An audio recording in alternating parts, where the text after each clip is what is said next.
Boa tarde a todos. Vou pedir um pouquinho de coragem, a gente está todo mundo cansado depois do almoço, enfim. Antes, já que eu não consigo passar o slide, vou explicar um pouquinho. Quando eu saí da XP Investimentos, que é a corretora onde eu fiquei nos últimos anos, eu era gerente do mercado de todas as operações referentes a commodities lá. A gente fazia compra, venda e hedge para clientes. Eu saí de lá, precisava voltar para casa por uma situação particular, mas o Maurício me laçou, falou: eu quero que você abra uma divisão nova na minha empresa. Eu quero que tenha uma área na minha empresa dedicada à análise e ao poder de decisão, à tomada de decisão. Então, quero que você crie um nome. Eu queria trazer a sua coluna. Hoje eu escrevo uma coluna semanal sobre o mercado pecuário. Quero trazer a sua coluna aqui para a empresa, para a gente fazer uso. E eu queria muito... Maurício é um parceiro de longa data, né? Eu trabalhei com ele desde o começo da carreira. Então, eu queria que você abrisse essa divisão nova. E hoje essa divisão chama Agrifato, uma parte da Bigma Consultoria. E a gente se dedica exclusivamente à análise de mercado de commodities e à tomada de decisões, fazer mesmo, usando o mercado futuro, mercado físico, enfim, recomendações. Então, basicamente é isso. Essa é a apresentação da nossa novidade aí. Mas vamos começar, pessoal. Vamos lá. Eu vou começar com um cenário um pouquinho macro aí, para a gente entender o que a gente tem que fazer para sobreviver, né? Hoje a gente tem aí aproximadamente 7 bilhões de pessoas sobre o planeta Terra. Demoramos do primeiro bilhão para o segundo bilhão 123 anos para chegar. Depois, daí para frente, do segundo para o terceiro bilhão, a gente demorou um pouco menos, 32 anos. Aliás, bem menos, né? E hoje o intervalo ele vai diminuindo, de bilhão em bilhão. A população cresce em progressão geométrica, a gente não consegue sair desse cenário. E, de acordo com a ONU, a gente vai chegar aí daqui a 13 anos aos 8 bilhões. Desculpa, acho que esse amarelo está meio ruim de ver, né? Não ficou tão bom aqui no projetor, no meu computador estava melhor.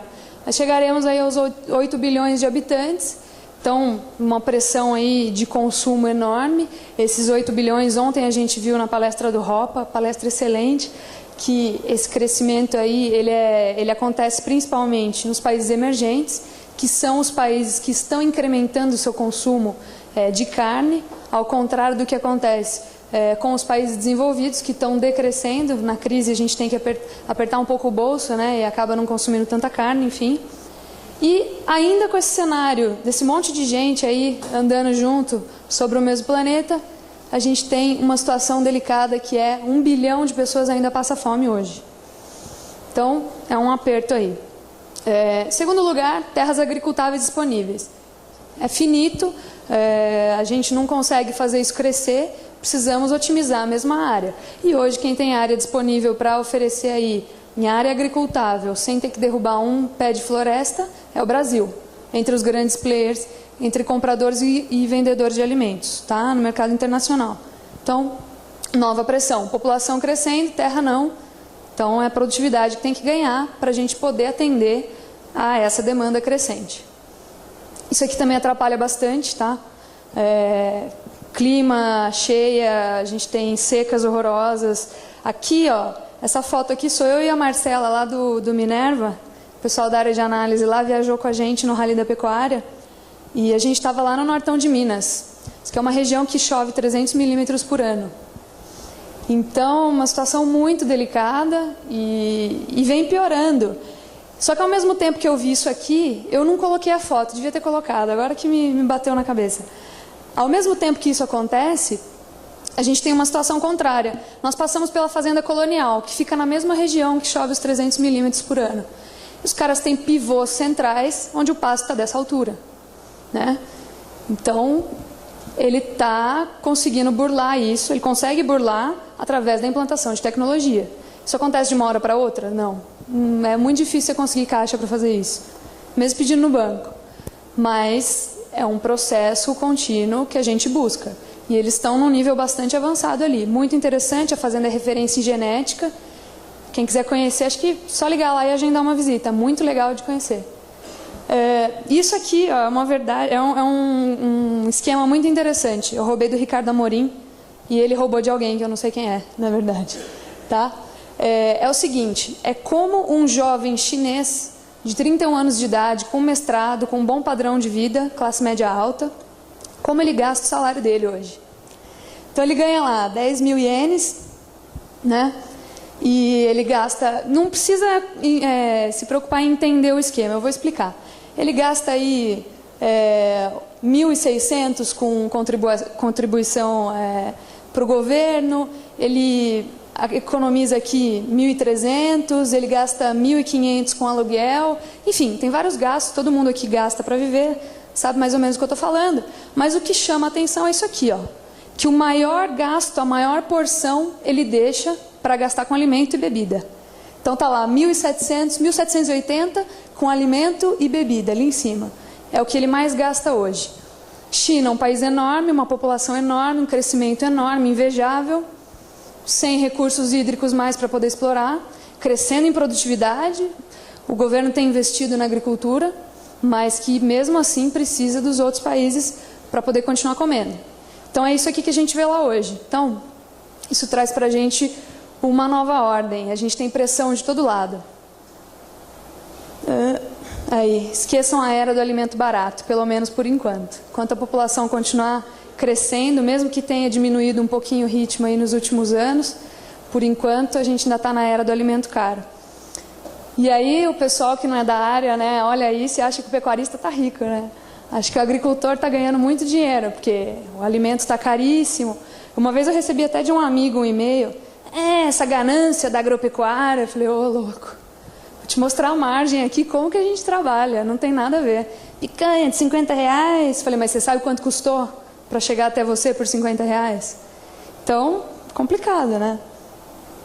Isso aqui, ó, é uma nova ordem dentro do Brasil. Também já foi relatado hoje, mas vou colocar mais um gráfico para vocês colecionarem, para fixar bem na memória. Hoje a gente tem um movimento que é o seguinte. Isso aqui é classe C, expandindo bastante. Todo mundo já ouviu no jornal, tenho certeza. Classes D e E diminuindo. E a classe A e B também crescendo um pouquinho. Classe C, substancialmente, maior parte da população hoje. Certo? O que isso significa? Significa que quem mais está comprando hoje é aquele pessoal que ainda leva em consideração a competição entre a carne bovina e a de frango. É o consumidor que come o boi commodity. Não é o consumidor... É o consumidor que coloca na mesma prateleira a vaca velha do vizinho e o seu novilho precoce. Tá? Claro que no fim de semana, eu sei que tem crescido muito o consumo de carne de qualidade, muito. Não tem nem como negar. A gente tem aí hoje o Mac Angus, né? O Angus Premium, o pessoal da Seara aí fazendo um excelente trabalho também com a marca. Muito difundida, muito legal. Mas isso aqui também está crescendo, lembra? Mas a classe C substancialmente, que é o boi commodity, é o que ela pode bancar hoje no dia a dia. E quando o boi sobe muito, o que ela faz? Ela para de comprar boi e compra frango, né? Então, para comer no dia a dia, é frango. Fim de semana, tudo bem. A gente come a carne bovina. Mas durante a semana, o substancial, ela acaba comprando frango quando a competição com o bovino está desleal, quando o frango está bem barato em relação à carne bovina. E aí, mais uma reflexão. O que isso leva a gente a entender? Quem quer comprar o boi commodity está querendo comprar um boi competitivo em preço, em termos de preço. Então, talvez não adiante muito a gente esperar o mercado trazer para a gente algum tipo de bonificação. Quando o que o mercado está consumindo hoje substancialmente é o boi commodity. E aí é parar de esperar, puxa, mas o meu boi estava com um acabamento melhor, não me deram nem R$1 a mais por arroba. Vamos tentar ganhar R$1 a mais em eficiência dentro da fazenda. Porque é onde a gente consegue atuar. No mercado a gente não consegue. O mercado indica para a gente isso hoje. O mercado não indica para a gente que nós vamos conseguir enfiar aí no frigorífico, conseguir que ele pague para a gente o que a gente acha que merece. Às vezes naquele momento ele consegue escoar a produção um pouco mais cara, porque seu boi está mais bem acabado. De repente, hoje ele não consegue. Tem dia que ele consegue, tem dia que não. Tem dia que ele consegue vender para mercado que paga mais caro, tem dia que não. Então, para não ficar à mercê dessa volatilidade, a gente quer trabalhar o boi commodity. Nós queremos produzir um boi de qualidade, mas melhorar a eficiência dentro da fazenda, para atender o que o mercado diz para a gente que a gente tem que atender hoje, né? Então, só para terminar o raciocínio, para ninguém achar aí que o pecuarista está ficando rico, como era na década de 70, por exemplo, a gente tem aí o efeito dos 6 para os 7 bilhões de habitantes. Eu gosto de chamar assim, efeito 6, 7 bilhões. Isso aqui é a variação do preço das principais commodities entre os 6 e os 7 bilhões de habitantes. 6 bilhões atingimos a marca em 99 e os 7 bilhões a gente está atingindo a marca, acabamos de atingir a marca em 2011. Então tá lá, soja subindo 177%, o milho 223%. Ontem o pessoal do Banco Original, o Cipriano, falou um negócio muito legal, que o milho se tornou, ele criou uma correlação muito grande com o mercado financeiro, né? Então é verdade, ele subiu muito mais que a soja, por exemplo. O arroz subiu 122%, trigo 182%, a carne 120%, pasmem, abaixo de tudo isso aí antes. O frango 46%. Por que o frango cresceu tão pouco assim em termos de preço, hein? Porque a indústria de frango cresceu muito em produtividade. Eles transformaram a carcassinha do frango num negócio estupendo, né? Espetacular. Então a produtividade conseguiu fazer com que o produtor de frango acompanhasse isso aqui, que é horrível na verdade. E aí os bens tangíveis que a gente chama, né? Bens finitos. Petróleo, que não é um bem renovável, ouro e cobre subiram absurdamente. E aí o índice das matérias-primas agrícolas também, né?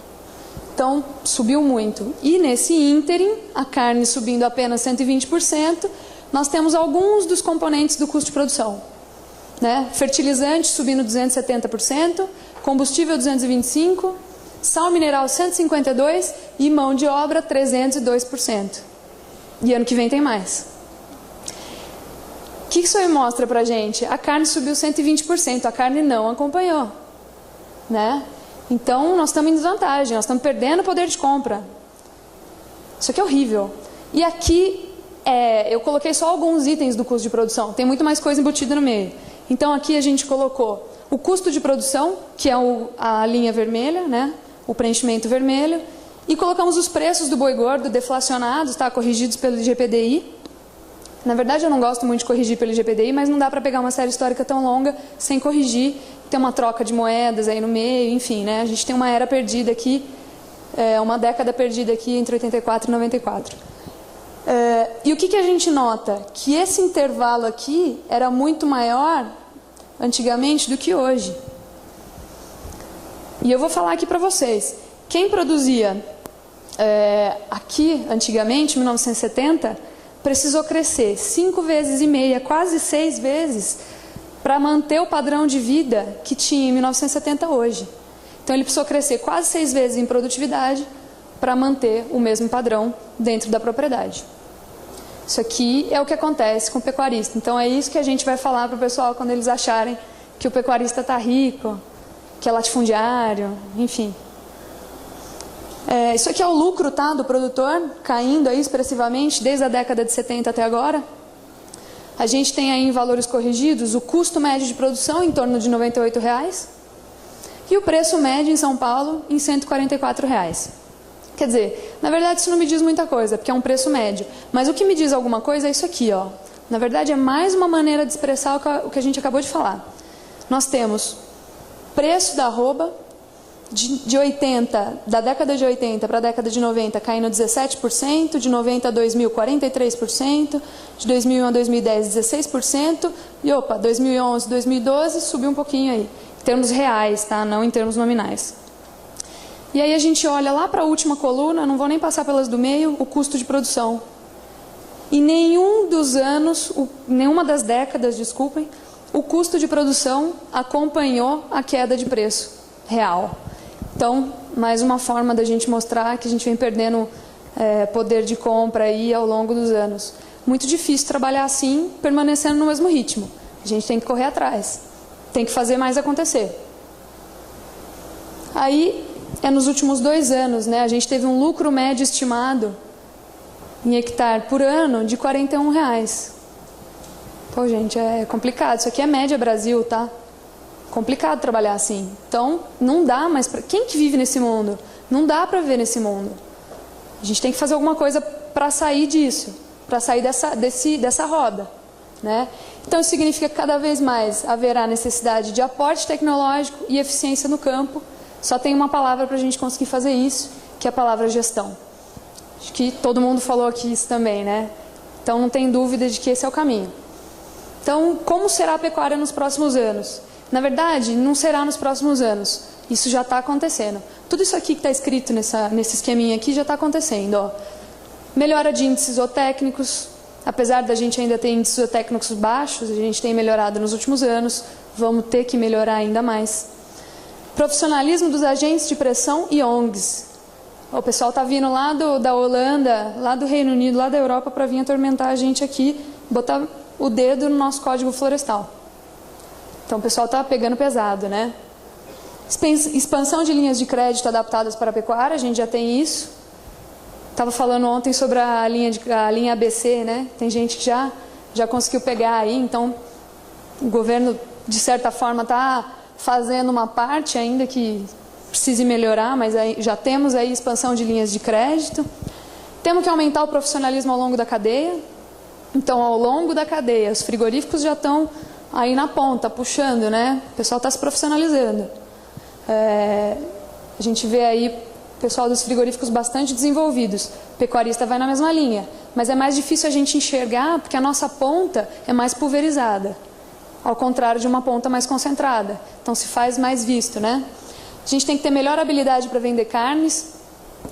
No começo de março, eu tive lá no encontro de confinamento em Ribeirão, da Consultoria, e quem visitou a gente foi um cara que eu gosto muito, que na verdade é nosso parceiro de negócios, ele chama Pedro da Ineca, e ele é analista de commodities também, especializado em grãos. Ele é um cara muito dinâmico, ele é brasileiro, mora no Brasil, nos Estados Unidos, desculpe, há 16 anos, especialista em commodities, e ele falou: meu, você não sabe, a carne lá no nosso dia a dia, a gente compra a carne, ela vem embalada, vem com a receita atrás, ensina a dona de casa já como cozinhar essa carne.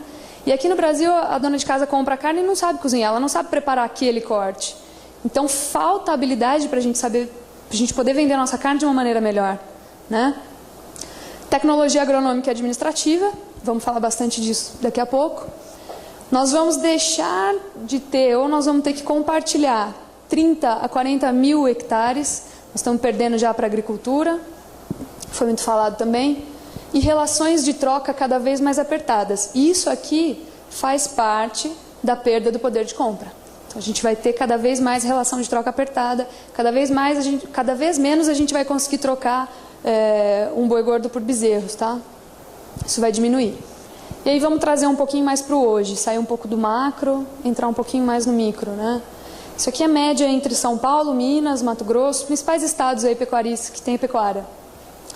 Isso aqui está mais escurinho porque é o que a gente tem substancialmente no Brasil. A grande maioria dos produtores realiza o ciclo completo com baixa tecnologia, nem um pouco intensificado. E produz aí de 3 a 5 arrobas por hectare por ano.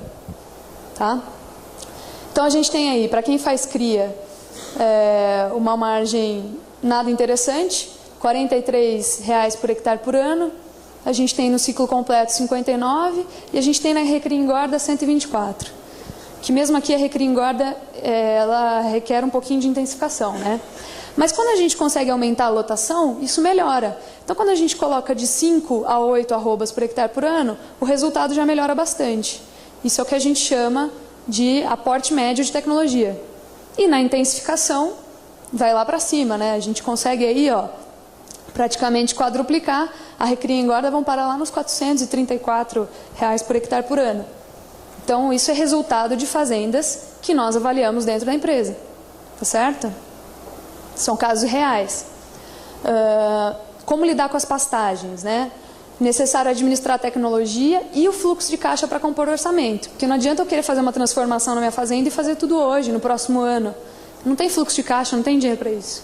Eu não posso alavancar a minha empresa a ponto de colocar ela em risco. Então tem que ser aos poucos. Hoje a gente trabalha com uma produtividade no Brasil de uma média abatida de 3,4 arrobas por hectare por ano. É pouco. Uma média produzida de 3,99. Isso porque a média Brasil é de baixa tecnologia. Quando a gente aumenta para a média tecnologia, isso dobra em relação à média produzida, tá? Isso quase quadriplica na alta tecnologia. E quando a gente intensifica mesmo, quando a gente vai lá para a fazenda colonial, a gente coloca aí 35 arrobas por hectare. E isso aqui é a sobrevivência, porque aquele movimento ele não vai parar, né? Tem gente que sai da atividade, mas tem gente mais eficiente que entra. Então, para a gente sobreviver, isso aqui parece uma utopia, parece um mundo ideal, um sonho, mas não é. Tem gente que faz e esse é o caminho. Tem que procurar excelência no que a gente faz. A propriedade rural ela é uma empresa. A gente tem que encarar como uma empresa, né? Então, essa é a questão. É sobrevivência e aumentar a produtividade por área. A gente vai competir com a agricultura, né? Com velhos e novos desafios em relação às pastagens. A gente tem clima, como eu já mostrei, degradação, né? Aquela carne barata que a gente produzia há 10 anos aí, era resultado de degradação das pastagens que a gente não reformava. A gente produziu carne barata em cima de pastagens lá de trás. Hoje em dia as pastagens estão acabadas e a carne ficou cara. Ninguém consegue mais colocar o capital em cima para investir nas pastagens de novo, está difícil. Invasoras, nematóides, percevejos, fungos, vírus. Estava falando agora há pouco com o Luciano lá do Banco Original também sobre vírus, mosaico do milho. E principalmente cigarrinha, né? Nós temos pecuária lá no Mato Grosso do Sul, entre Paranaíba e Cacilândia. Teve muita cigarrinha no passado. E o clima atrapalhou muito também. Na região choveu 30% menos em relação ao ano anterior. Acabou com a gente lá. Foi um ano muito difícil, tá? Então, cigarrinha aí atrapalhando muito. Talvez a gente precise de métodos químicos para combater a cigarrinha daqui para frente. Só que isso requer investimento. Para investir, precisa organizar a casa. Será necessário utilizar insumos e tecnologias nas pastagens. E sem produtividade, a conta não fecha. A gente não consegue pagar esse investimento sem produzir mais numa mesma área, tá? Então, a gente ainda tem um gargalo, e sempre teremos, na verdade, é uma realidade com a qual a gente precisa trabalhar. A cria é o que a gente não consegue ultrapassar, a área que uma vaca com bezerro no pé exige, a gente não consegue diminuir muito isso, sem falar dos 9 meses, né? Que não tem como burlar. Então, a gente tem aí uma média histórica para o boi gordo em São Paulo em R$ 140,88. Sendo que em março isso estava em R$ 94,47 para o boi gordo, tá? Então esse aqui é o preço do boi gordo em reais corrigido, esse tracinho vermelho aqui é a média. E embaixo a gente tem os preços do bezerro, na mesma condição, né? Corrigidos, a média. E a média histórica do bezerro em São Paulo é de 760 por cabeça. Ó, perigo. E em março, 722. Então o bezerro caiu em menor proporção do que o boi gordo, piorando a troca para a gente, que é o que a gente comentou no começo da apresentação. Olha lá, bezerros desmamados, aqui é desmama já, né? Comprado por boi gordo, 16 arrobas e meia. 16 arrobas e meia é o que a literatura mostra pra gente, que a gente deve usar. Mas aqui a gente fez também depois eu vou mostrar para vocês uma comparação com o peso das carcaças, que é divulgado pelo IBGE, pra gente mostrar que a realidade também muda, as carcaças estão ficando mais pesadas. Então talvez a gente tenha que rever daqui a uns anos esses 16 arrobas e meia. Tem que se adaptar a mudança do mercado. Então a gente tem uma troca histórica de 3 bezerros,14 por boi gordo, tá? Nos últimos anos, de 2006 a 2010, 2,14. Por quê? Porque 2006 a 2010 foi fase de alta do ciclo pecuário, né, pessoal? Em 2006 a gente viu, fundo do poço, cenário horrível. Para completar, tivemos febre aftosa para dar um tiro de misericórdia mesmo, foi horrível. E a partir daí não tinha mais o que vender. Não tinha mais fêmea para vender, foi um abate forçado de matrizes. Não tinha mais macho, o preço do bezerro começou a subir. E até 2010. Só que quando o preço do bezerro começa a subir, a gente segura a fêmea para produzir bezerro. Certo? Esse é o ciclo pecuário. Quando a gente segura a fêmea para produzir bezerro, daqui a uns anos, aqueles bezerros vão se transformar em boi gordo. E esse boi gordo vai entrar em maior volume. E o preço vai sentir uma certa dificuldade em subir. A gente vai sentir que o preço já não consegue mais subir como antes. E é o que a gente tem visto nos últimos meses. Aí o bezerro não consegue mais decolar como ele estava antes, né? E aí, quando o bezerro não consegue mais subir, a relação de troca melhora. E é isso que a gente viu aqui, ó. De 2011 em diante, a relação começou a estabilizar, tá? Então começou a melhorar um pouquinho e agora tende a melhorar um pouquinho mais. Então, olho aí na melhoria das relações de troca nos próximos tempos. Isso aqui é o que eu falei, quantas arrobas por macho abatido na média Brasil. A gente tem melhorado muito o peso médio das carcaças dos machos abatidos. Isso faz parte de uma melhora aí generalizada dos nossos índices zootécnicos. O pessoal se vê forçado a melhorar. E aí a carcaça vai para o frigorífico um pouquinho mais pesada. Tá? E aqui, bezerros desmamados comprados por boi gordo. Então, aquele boi de 16 arrobas e meia, ele compra 2,24 desmamas. Mas se a gente considerar a média aí da carcaça brasileira abatida hoje, dá 2,35, dá um pouquinho mais, porque a nossa carcaça é um pouquinho mais pesada na média aí do que isso que a gente considerava antes. Tá? Então, trabalhando com duas realidades para a gente não sair do trilho. Em resumo, o ciclo de produção precisa encurtar. O boi precisa ficar o mínimo de tempo possível na fazenda, para consumir menos recurso, para a gente girar mais. É necessário aumentar o giro e maximizar os indicadores zootécnicos. Traduzindo em uma palavra, o que chama isso aqui? Isso aqui é desfrute, certo? Aumentar o giro e melhorar o índice zootécnico. Então vamos lá. Vamos passar para dentro das fazendas. Pegamos aí uma propriedade que eu vou chamar de propriedade modelo, que fica em Minas Gerais, não é a Fazenda Colonial. É uma propriedade de 12.500 hectares, mais ou menos, na verdade 12.550, em que 8.300 são destinados para pastagem e para produção pecuária. E nós chegamos lá para fazer um diagnóstico dentro da empresa. Eu vou mostrar para vocês o que a gente encontrou e o que a gente sugeriu, seguindo o quê? Um diagnóstico. A gente tem uma metodologia a ser adotada para todas as propriedades. Chega a um diagnóstico, planeja o que fazer com esse diagnóstico.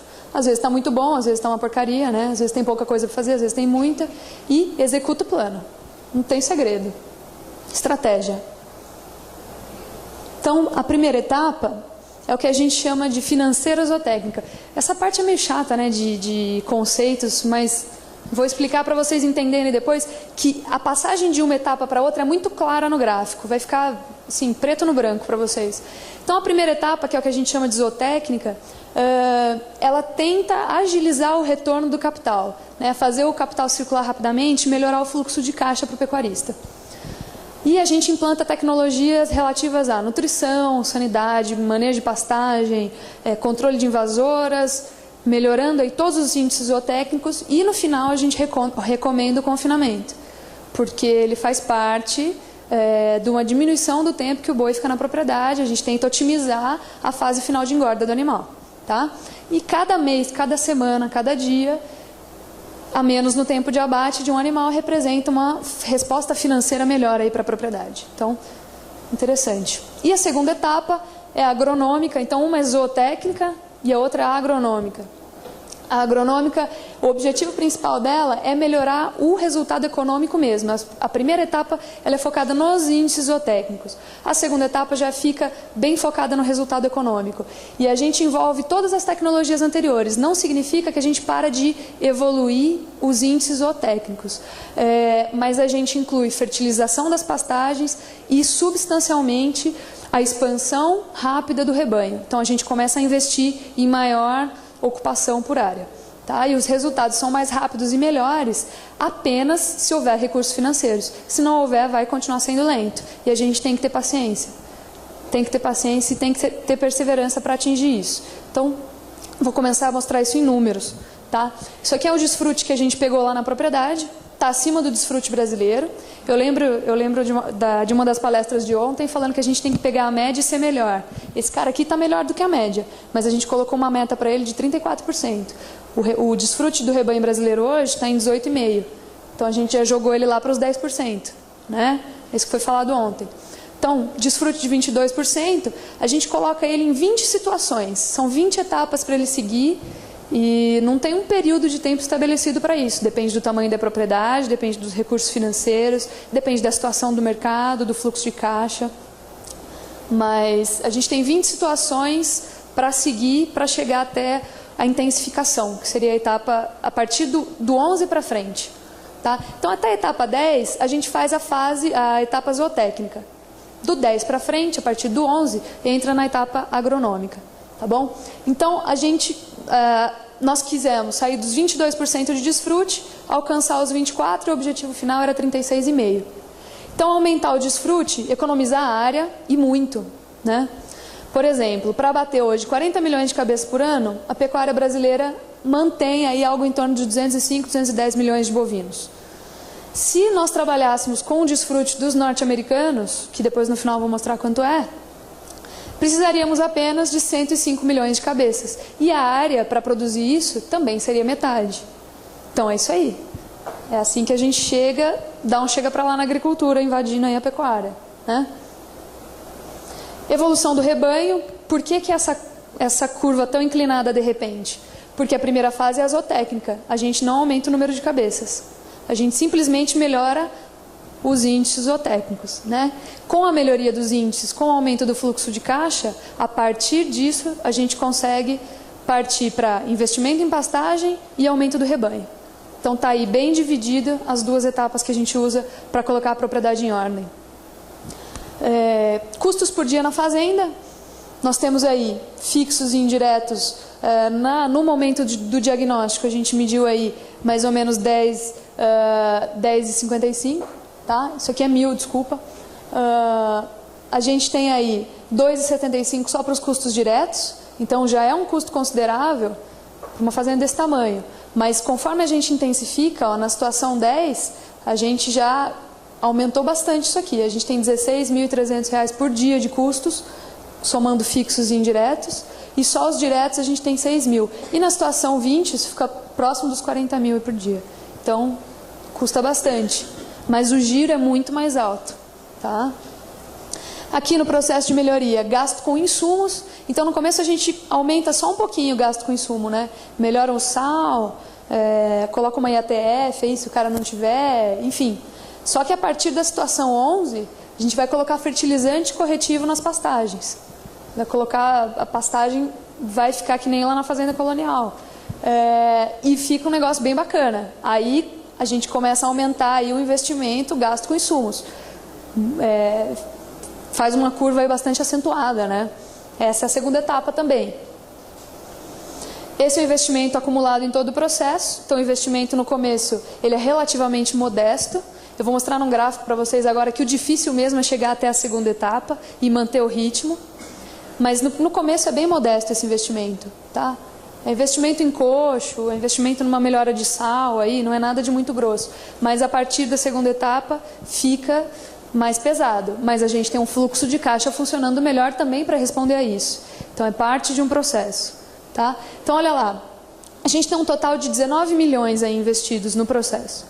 Sendo que na etapa zootécnica a gente investiu só 955 mil e o restante ficou todo na etapa agronômica, tá? Então a gente tem esse preto no branco aí, são situações bastante diferentes. 71% do investimento da segunda fase é realizada em aumento de rebanho, compra de cabeças, aumento do capital líquido aí, tá? Então vamos lá, ativos de alta liquidez dentro do total. A gente não aumenta o rebanho no começo e a partir daqui aumenta absurdamente. A gente sai de uma situação de 16% de participação de ativos de alta liquidez no capital total e a gente chega a uma situação de quase 30%. Isso aqui é muito bom. Isso aqui é muito, muito positivo no balanço da propriedade.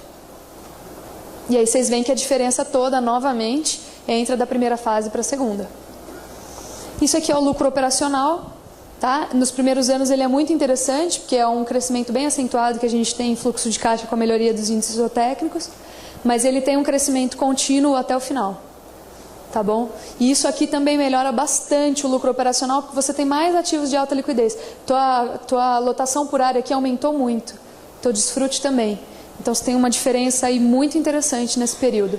E aqui parece que o gráfico é negativo, mas na verdade ele não é. Isso aqui é o retorno operacional do investimento, é o aumento do lucro sobre o capital investido. Então, como no começo o capital investido não é muito grande, o retorno é muito rápido. Depois vai ficando mais lento, certo? Porque depois o capital investido é muito maior, acaba ficando mais lento realmente. É proporcional, mas acaba ficando mais difícil a gente acompanhar esse ganho rápido aqui quando o capital investido é menor. Tá? Isso aqui, não precisa ler tudo não, é só para a gente fazer um concentrado aí. Isso aqui é atenção ao mercado, né, pessoal? Saiu dia 17, antes de ontem, Brasil poderá dobrar a produção de carne em 20 anos, diz a BCZ. Para a gente poder dobrar a produção, não tem outro caminho, vai ter que fazer isso. Tem que chamar o técnico, tem que pedir ajuda, tem que botar a casa em ordem, tem que procurar lotar mais a fazenda, produzir mais numa mesma área, não tem saída. E para a gente não frustrar essas expectativas em relação ao Brasil, já que a gente tem um terreno aí apropriado para isso, estamos bem localizados, temos um clima fantástico para isso também, a gente tem só uma alternativa, né? Que é aumentar o desfrute e encurtar o ciclo. O boi não pode ficar na fazenda mais 4 anos. Não dá. Não é competitivo. Ninguém aguenta o custo de um boi na fazenda tanto tempo. Não dá mais para aguentar. Além de a gente precisar alimentar o mundo, como eu coloquei no começo da palestra, da apresentação, a gente tem que sobreviver fazendo isso. E para sobreviver, só otimizando os recursos, só sendo mais eficiente. Tá? Então aqui, ó, isso aqui é interessante. É o desfrute dos rebanhos mundiais, dos principais exportadores. Hoje está o Brasil aqui com 18,5 mais ou menos, a Índia bem abaixo. Tá? Hoje saiu uma notícia aí falando que a Índia já vai passar o Brasil em exportações agora, esse próximo ano, né? Acabou de sair, acabei de ler, estava ali no almoço, liguei o celular. Então a Índia com desfrute bem mais baixo que o nosso, dando baile aí, né? Mas tudo bem. Temos a África do Sul, também abaixo do Brasil, Paraguai com 14%, abaixo do Brasil. Gente, olha com quem que nós estamos competindo hoje. 17% Uruguai. Com quem nós somos grandes, fomos aí por muito tempo o maior exportador de carne, somos grandes produtores, nosso rebanho é o maior do mundo e a gente está competindo com os piores em termos de desfrute. É ruim, mas o potencial para melhorar isso aqui é enorme. É enorme. E isso para mim é positivo. Eu acho que é mais interessante ter um potencial grande do que estar muito desenvolvido. Só que vem por trás um grande desafio também.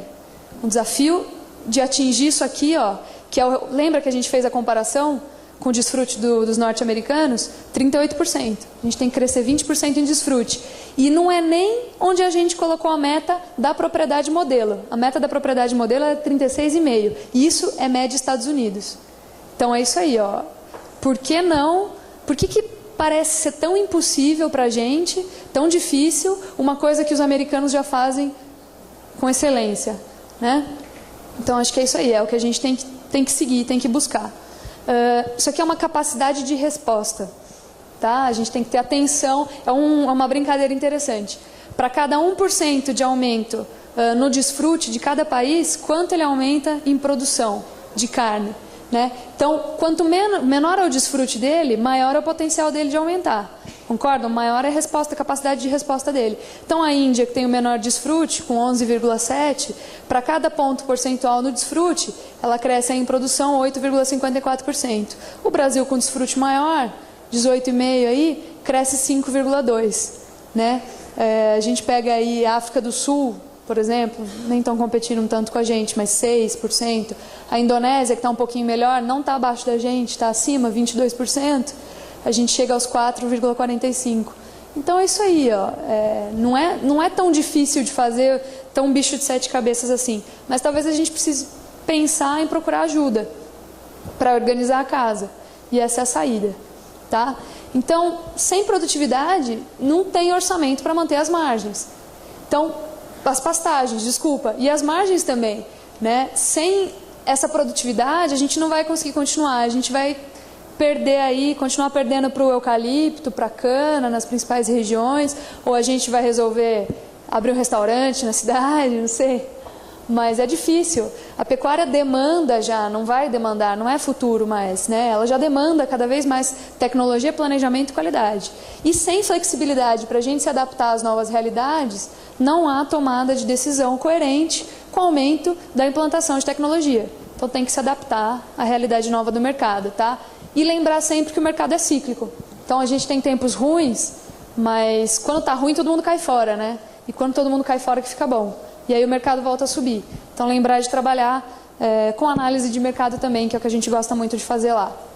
Bom, esses aqui são os meus contatos. Tem 2 e-mails aqui. O primeiro é quem quiser receber análise de mercado, a gente manda toda semana, não tem custo nenhum. Eu simplesmente gosto de reunir meus pensamentos para organizá-los. Às vezes a gente está olhando, acha que descobriu a América, né? Estava falando para os meninos hoje. Às vezes a gente vê um indicador que está oscilando muito, acha que descobriu a América, mas ele no todo não quer dizer nada. Então quem quiser receber análise de mercado está aí, quem quiser entrar em contato, estamos à disposição. Eu e o Maurício, é só mandar e-mail, tá bom? E eu agradeço o convite, obrigada Vila, obrigada pessoal, obrigada pela confiança também. E depois a gente conversa mais.